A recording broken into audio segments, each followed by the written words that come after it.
ces 15e journées de l'arbitrage, direction le stade de Sapiac à Montauban.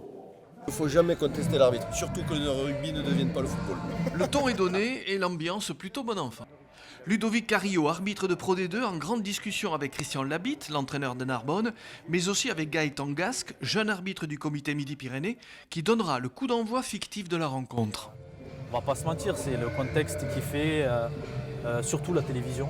On n'a pas en Fédéral 1. On a une équipe, on est 7 arbitres, une grosse équipe, on a quand même une responsabilité puisqu'on est leader entre guillemets de l'équipe.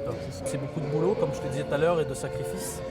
Voilà, les week-ends, on est en déplacement, on dort à l'hôtel. Voilà, c'est comme ça, mais ça en vaut la peine, sincèrement, ça en vaut la peine et je t'encourage à prendre ce chemin-là. C'est une décision que j'ai mûrement réfléchie dans le sens où je pense qu'on ne peut pas prendre la décision de devenir arbitre comme ça parce que sur le terrain on est responsable des joueurs. Et donc j'ai décidé de me lancer et quand j'ai commencé ça m'a plu. C'est vrai que très vite j'ai accroché et du coup j'ai décidé de continuer. Et donc là c'est ma 4e année.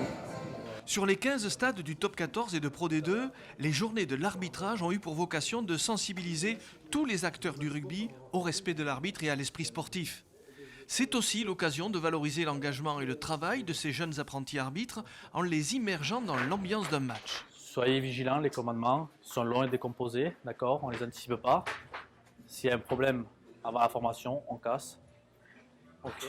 Si vous avez des problèmes, on passe par le capitaine. Si vous jouez le jeu, tout se passera bien. Sinon, je prendrai mes responsabilités. Juste, soyez vigilants, les commandements sont longs et décomposés, ne les anticipez pas. La rencontre avec les deux capitaines, le message aux joueurs de première ligne dans les vestiaires, Gaëtan Gasque ne perd pas une miette de cet avant-match.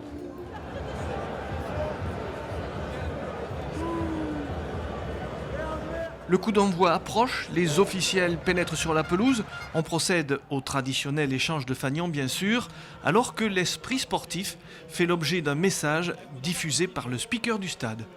Il ne reste plus à l'arbitre qu'à donner le coup d'envoi fictif de ce match entre Narbonne et Montauban.